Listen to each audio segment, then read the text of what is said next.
Buka panggung ni teorinya kita nak memulakan kita nak memberitahu orang awam ataupun masyarakat ini secara logiknya bahawa malam itu kita nak berwayang. Itu saja. Itu saja buka panggung. Tapi di belakang ritualnya ialah kita di manusia ni, makhluk Allah ni bukan saja makhluk yang fizikal. Ya. So bercampur di sebelah maka wujudlah ritual.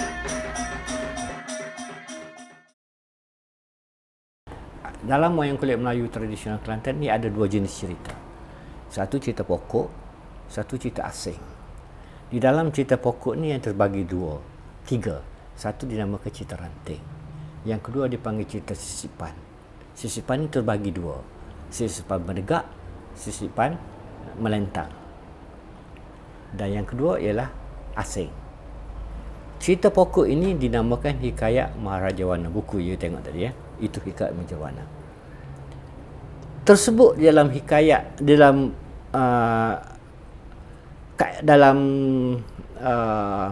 wayang kulit Melayu tradisional Kelantan dikata oleh dalang-dalang turun-temurun tidak akan menjadi seorang dalang itu seorang dalang jikalau dia tak boleh mempersembahkan keseluruhan hikayat Maharaja Wana. Sebab itu sekarang tak ada. Dia kita tanya sama ada Tok Dalang yang ada, sama ada daripada moden ataupun yang baru ni yang boleh membawa penuh Hikayat Maharaja Wana. Hikayat Maharaja Wana ini dia ada version-version juga. Ya, version wayang kulit Kelantan ini dia sebenarnya Hikayat Maharaja Wana ini ialah version wayang kulit Melayu tradisional Kelantan yang dihasilkan daripada kombinasi 5 versi Ramayana. Ditukar, dicampur, ditolak di situ dinamakan Hikayat Maharaja Wana versi wayang kulit Melayu tradisional Kelantan, bukan Ramayana. Sebab apa? Sebab dia sudah tidak pure Ramayana.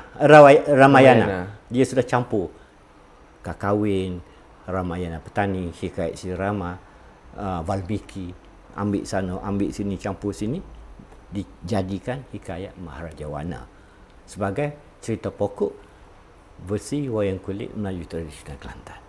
Ada lebih kurang 50 ke, you tengok itu episod So setiap episod kalau you main dinamakan ranting. Okey. Kalau you ambil tempat-tempat tertentu dinamakan sisipan. Sisipan ini boleh berdiri atas 3 kategori, atas 3 keadaan. Watak, situasi, peristiwa. Okey. Sama ada dari pokok ataupun dari ranting. Atas 3 ni dia boleh dikembangkan jadi sisipan. Kalau banyak daripada cerita Maharaja Wana tidak ada cerita asing dimasukkan, maka ia dipanggil menegak. Kalau banyak hak luar, sikit daripada Maharaja Wana, ia dinamakan menegak. Menentang. Okey. Asing pula ialah cerita-cerita yang tak kena-mengena dengan Hikayat Maharaja Wana. Fusion wayang kulit Star Wars. Star Wars tak kenal kan? Adakah Star Wars ni salah dari segi wayang kulit Melayu tradisional? Tak salah. Sebab ia termasuk dalam cerita asing. Ingat Okey. Pertama yang harus disiap ialah tempat belajar panggung. Kemudian yang keduanya pemuzik. Yang ketiganya ialah wayang. Kemudian yang ketiga ialah guru yang mengajar. 4 benda ini kena ada. Apabila benda ini sudah komplit ada, maka berlakulah asas akad asas permulaan meletak kerja untuk memulakan proses pembelajaran di panggung itu. Okey, di sini di peringkat pertama ini ada 2-3 ritual.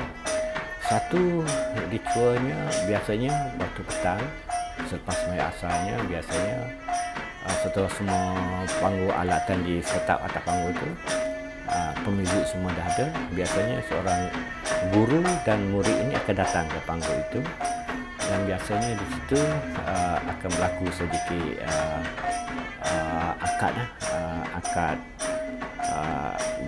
properlah akad. Kemudian biasanya akan seorang guru, murid akan hadiahkan seekor ayam kepada gurunya. Kemudian di situlah berlaku akad bahawa saya nama akan belajar dan guru akan kata saya dengan ini, dengan mengikut syarat-syarat dan sebagainya akan mengajar. Engkau lah untuk belajar. Muka ayam itu akan lebih berdebu, guru itu akan tamat, tak di panggung. Masa dia beri ayam tu, masa dia akad tu kan, masa dia buat di basar tu, biasanya guru tu akan buat satu mentah-mentah dia ikat di tangan. Oh, yang biasa gelang putih tu kan? Gelang putih dia ikat di tangan anak murid nanti. Oh, dia akan ikat di tangan anak murid dia? Simbolik gelang tu? Simbolik itu adalah tanda bahawa ini anak murid aku? You are in the process of learning. Okey.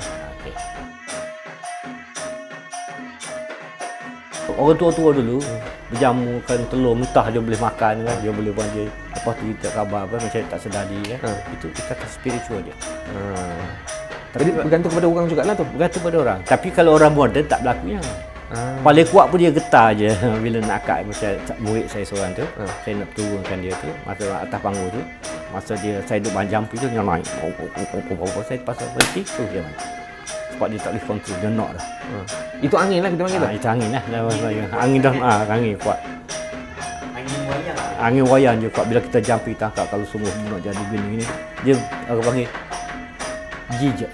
Orang panggil terpanggil. Dia terpanggil, spiritual terpanggil.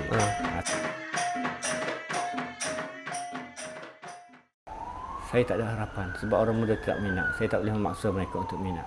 Sebab because they cannot go to the extent they expect. Dia orang belajar apa saja untuk mencari income kan. Kalau dia cannot make income out of being a master puppeteer atau wayang kulit punya aktivis, dia orang tak buatnya. Saya ada 3-4 orang yang cuba belajar boleh dalam muda. Dia nak belajar tu susah, lambat. Bila pandai tak ada kerja, nak kerja apa? Income nak ambil mana? Saya ni sebab networking lama dah. Saya dah establish kan. So to build up establishment tu payah. Lepas tu yang kedua networking. Macam ni setahun ni COVID-19. The whole dalang tak boleh main.